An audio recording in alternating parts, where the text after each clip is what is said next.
दिल्ली के सभी coaching institutes Rohini और नरेला शिफ्ट हो सकते हैं। दिल्ली के एलजी के सक्सेना ने एक कमिटी बनाई है जो अलग अलग लोकेशंस में बने कोचिंग संस्थानों को धीरे धीरे नरेला और रोहिणी के सुनियोजित इलाके में ट्रांसफर करने के लिए एक लॉन्ग टर्म और शॉर्ट टर्म एक्शन प्लान तैयार करेगी।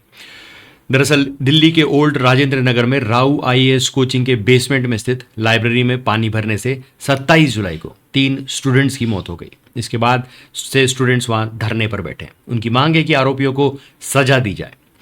दिल्ली एलजी ने मंगलवार को छात्रों से मुलाकात की।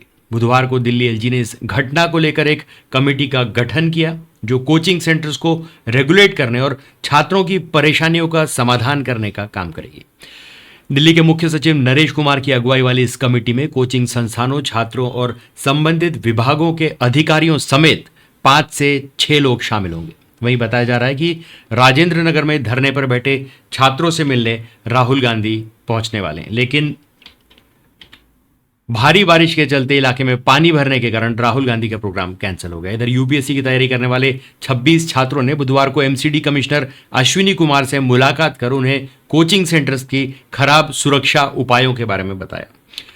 छात्रों ने कहा कि ऐसी सुरक्षा व्यवस्था के चलते उनकी जिंदगी खतरे में।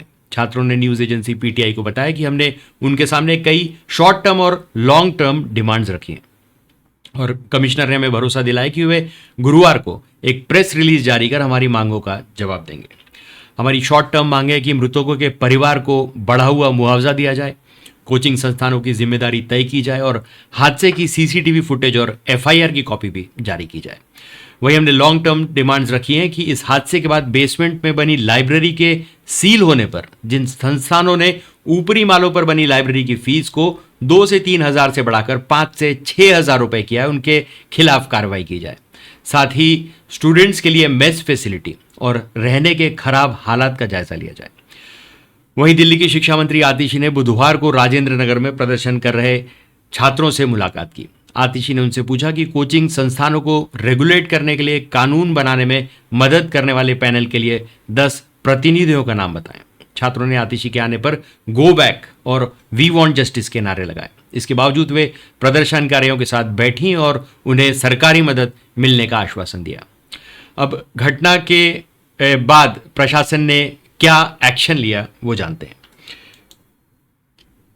पहला, घटना के बाद जो एक्शन लिए गए उसमें पहला है मालिक और कोऑर्डिनेटर समेत 7 लोगों को गिरफ्तार किया गया। कोचिंग मालिक अभिषेक गुप्ता और कोऑर्डिनेटर देशपाल सिंह को गिरफ्तार किया और 14 दिन की न्यायिक हिरासत में भेज दिया गया है।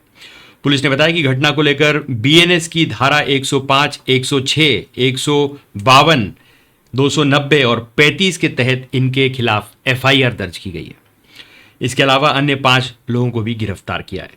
दूसरी कार्रवाई ये की गई है कि दिल्ली सरकार की मंत्री आतिशी ने मुख्य सचिव नरेश कुमार को मजिस्ट्रेट जांच शुरू करने के आदेश दिए। उन्होंने मामले को लेकर जल्द से जल्द रिपोर्ट पेश करने का निर्देश भी दिया है। तीसरा एक्शन ये लिया गया है कि एलजी वीके सक्सेना ने डिविजनल कमिश्नर को जांच के आदेश दिए। एलजी ने कहा ऐसा लग रहा है जैसे बेसिक मेंटेनेंस सिस्टम फेल हो गया है। आगे उन्होंने कहा कि मंगलवार तक डिविजनल कमिश्नर रिपोर्ट पेश करें। चौथी कार्रवाई ये की गई है कि एमसीडी ने बेसमेंट में चल रहे 13 कोचिंग सेंटर्स सील कर दिए। एमसीडी ने बेसमेंट में चल रहे अवैध रूप से चल रहे 13 कोचिंग सेंटर्स को तुरंत प्रभाव से सील कर दिया है। साथ ही संस्थानों पर नोटिस चस्पाकर उनसे जवाब भी मांगा है। रविवार शाम दिल्ली नगर पालिका ने ओल्ड राजेंद्र नगर में 3 ऐसे बेसमेंट में ताला लगाया जहां राउ आईएएस की तरह की घटना होने की संभावना थी।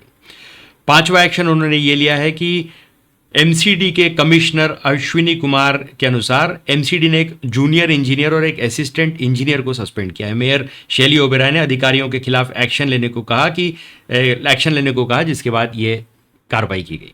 इसके अलावा आपको बता दें कि दिल्ली के कोचिंग सेंटर्स में कब कब इस प्रकार की दुर्घटनाएं हुई हैं। तो चलते हैं सितंबर 2023 जब मुखर्जी नगर में गर्ल्स पीजी हॉस्टल में भीषण आग लगी थी। फायर ब्रिगेड टीम ने पीजी में फंसी सभी 35 लड़कियों को वहां से बचाया था। सुरक्षित निकाल लिया था। उसके बाद जून 2023 में मुखर्जी नगर में एक और घटना हुई थी। मुखर्जी नगर के एक यूपीएससी कोचिंग सेंटर में आग लगी थी, जिसमें 61 छात्र घायल हो गए थे। कई छात्र रस्सियों और तारों के सहारे इस घटना के दौरान बिल्डिंग से नीचे उतरे थे। उसके बाद है जनवरी 2020, ये घटना है भजनपुरा इलाके की। भजनपुरा इलाके में एक कोचिंग सेंटर की 2 छत गिरने से 5 लोगों की मौत हो गई थी और 13 लोग इस पूरे हादसे में घायल हो गए थे। उसके बाद की घटना है जून 2019, जनकपुरी की ये घटना है। जनकपुरी में एक बहुमंजिला इमारत में आग लग गई थी और बिल्डिंग में 3 बड़े कोचिंग सेंटर्स चल रहे थे। उसमें 150 से ज़्यादा स्टूडेंट्स और टीचर्स और अन्य स्टाफ को इमरजेंसी विभाग ने बचाया था। तो आज के लिए बस इतना ही, तब तक के लिए धन्यवाद।